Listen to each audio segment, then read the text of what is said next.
I'll take this off. So Okay. Mine's not a long topic, so at least... okay, great. But, and it's like... Domo arigato. You may now go now. Domo.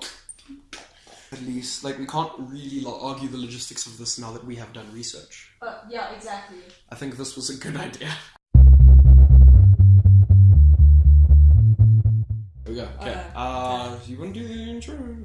Should we do a cool one or we say it at the same time? You ready? What are we going to say? You ready? Yeah, 1, yeah, 2, yeah. 3. Hi! Hey! Welcome to No, it's not bad. Rachel's channel. Yeah. Thanks. And we're going to do Overrating Underrated Things. That is the show where we put things over things and we rate them. There we go. So today we have an interesting topic. It's something that I want to try and let you guess. It's a grooming thing. All right. Okay. A comb. No, don't just get. Let me give you a little bit. Okay. How? That's why I can't take You can just keep guessing. Okay. Okay. It's unisex. A comb. It doesn't involve hair, and it applies to both the feet and the hands. Cream. No. Nail clippers. There we go. We're doing nail clippers today. So, way! So yeah, we're doing nail clippers. I'm so happy. Right. I mean, I just cut my nails. So I'm so proud. here we go. So basically what we're doing in this video, if you watched the last monstrosity, we did door hinges and there was no prior research done. So I decided that it's probably a good idea for us to research the topic beforehand. So either I come up with the object or Greg does. So Greg is going to come up with an object and actually research it. So you've researched it. Yeah, somewhat. I mean, like, you're not an expert. No, I wouldn't. Well, I've used them quite a lot. Right. So I think expert by experience. Okay.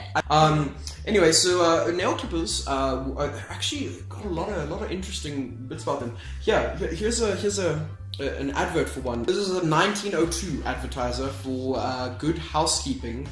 But now here's what's interesting. Yeah. You can buy a dozen of these for $2. Back then, $2 was obviously worth a lot more than $2 is now. But who is buying a dozen nail clippers? That is my question. So the origin of nail clippers. I mean, these things go back. Like look at this one here. This one's pretty cool. This is a razor on the top and nail cutter with a bone handle on the bottom, found in a grave on the Halsat culture in 6th and 8th century. Well, BC. 6th to 8th century BC. Oh my word, that's like proper. Yeah, that's way back, dude. That's back in the day. Oh my word. Because this was something I genuinely wondered about as a child, is that how did people back in the day cut their nails? Did they cut their nails? Like, I figured, okay, they obviously would cut their nails at some point because if your nails get flipping this long, right? Because your nails are constantly growing. Well, but like at the same time, they would cut it at some point. At the same time, you've done like outdoor work and stuff like that, and you do. If your nails are too long, they break. They really do break. Yeah, but if you were a bit more chilled and you were more into cooking, 6th to 8th century, everything was outdoors. Yeah, but you had hunters, and then you had people who were more into like making paint with berries. Fair enough. Really break your nail. Okay. Yeah. So I figure, what would they do? Would they like sort of like put your fingers down, hook up an axe, and just like? And you roll the dice, man. You gotta roll the dice. On the plus side, if the axe misses, you never have to worry about you cutting that nail ever again. I think genuinely what they did was they took the half moon bit and they held it on top of their nail. Yeah. And then the handle they kind of just pressed. So because it's a razor, and they pressed and it just cut off. Oh, sorry. No, these are both grooming tools. We have this wrong. That is a razor and that is a nail cutter. So my guess would be that maybe it's just like a little thing that you can kind of like slice off your nail, like a small blade, and you kind of just start on the side and just go in. This thing has been like, it has been done so many times. William E. Bassett, who started the William E. Bassett Company in 1939, real original on the naming there. We never guessed. Developed the Trim brand nail clip. I don't know why. Trim. This worries me. That's like your hairdresser saying, "Yeah, was this a trim?" And like, you're bald. Watch her video while she's here and look at her now. That's what happens when she says, "I'm just going to give you a trim." This is what happens. Okay. So this one that he patented is a lot more like familiar with what we're used to today. From what I gather, this is an example, unlike the door hinge, of history proving that people made it better. Like, we as humans went, this isn't good enough, we can do better. And we're going to better it, like we did with the phone. Yeah, there we go. I mean, basically everything, the car. Yeah, chairs, industrial, everything. Granted, in that process, we made it all much worse for the planet. if we die, we die. You know, we had a good run. Like, no, if we die, I'm chill. I'm chilled if the whole human race dies. That's fine. Like, don't take the earth down. No, I feel you, hundreds. But I feel like at the same time, humanity will get to the point where we'll either abandon the earth or die out, and the earth will just be like, sweet, time to repopulate. Time for some me time, like after a really bad toxic relationship. Yeah, I was about to say. Start building yourself up again. I'm gonna cut my hair, I'm gonna go back to gym, I'm gonna eat healthy, I'm gonna be right. Next species that inhabits me ain't gonna treat me the same. I actually hope the nail clipper is the only thing that survives. So whatever comes after us finds us, and they have no documentation on what it does. Please, can we add a new category to overrating underrated things? Can this object be used as a torture device? I feel like it should just be, no, it can't be as a weapon. Can this be used to kill you? I feel like that needs to be a specific thing. Okay.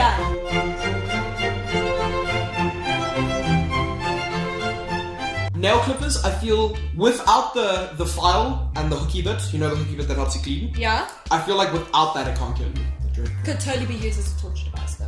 I feel like torture device, yes. Hell yeah. Yes. Hell also, yeah. very inefficient mean of lawn mowing. You know, if you're trying to kill someone, why are you using a nail clipper? Why not, Greg? It's an unlikely motivator. Do you carry nail clippers around with you? I should. You never know. Yes.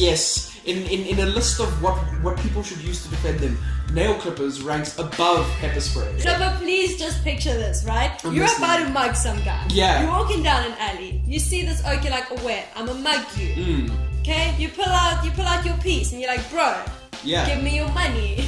And this guy, if he pulls out a nail clipper, I'm done.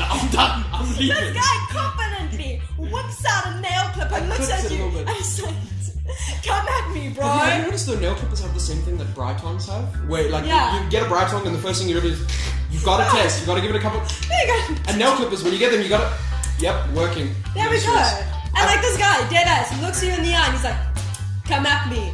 What are you gonna do? I don't know. If anything, you're gonna stun them, which is gonna give you time to run. Personally, I would not mess with someone who's willing to try and take me down with a pair of nail clippers. Nah, I would mess with someone who's willing to take me down. You would mess. I would. Bro, you would go down. I know. Like, but what a way to go. You're going into that fight and you're not coming out. No, what a way to go though. What a way to go. He lived as he died by the nail clipper. So yeah, nail clippers. That's we know that they have a rich history. A lot of people have patented and patented and patented. Oh, are you for or against the nail clipper? Personally, I'm not actually for the nail clipper. Why? I'm more of a nail scissors person. I agree with you wholeheartedly. Because then I get the curve I feel one you. time. I feel you. And also at the same time, if you're feeling fierce, you can just get the points. And then that's it. It's dunsies. I mean, think about it this way. If someone grabbed your thigh in like a bar, you know, like when it's getting heated, it's getting flirty, you're like, hey, whose dungeon we go back to? Yours or mine kind of thing. Oh, so you're talking about a bar fight? No.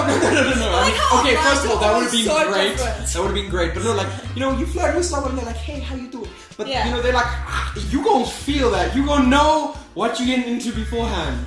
I'ma just say, if the person I'm flirting with I'm done. Out of you. I'm gonna slide on over to someone else. I feel you. It's like if they open their mouth and they got those foul teeth. Yeah. I'm done. I'm leaving. Look, I'm not judging. I'm I'm leaving. I'm leaving. I don't know what you're talking about. You cannot judge all you want. You open it with a shark jaw. I'm out. I've seen James Bond. Shark Week's over, man. Shark Week's over, bro. Shark Week's over. Can it be worn as jewelry? Yeah. Nail clippers or nail scissors? Both. Well, guys, there you have it. Nail clippers. And scissors. Nail clippers and nail scissors that unexpectedly came up. So, thank you for making it this far. And thank you to Greg for coming all the way here. I live like just down the road. And I picked him up. So yeah, I don't drive. He's too good to drive. I'm too cool to drive, man. He's too good for that. Cool. But you know what you're not too cool for? Subscribe. Oh, that was such a good segue. That was smooth. You know why? It's because it's 422, and 422 is 422. You don't get it? 422 what?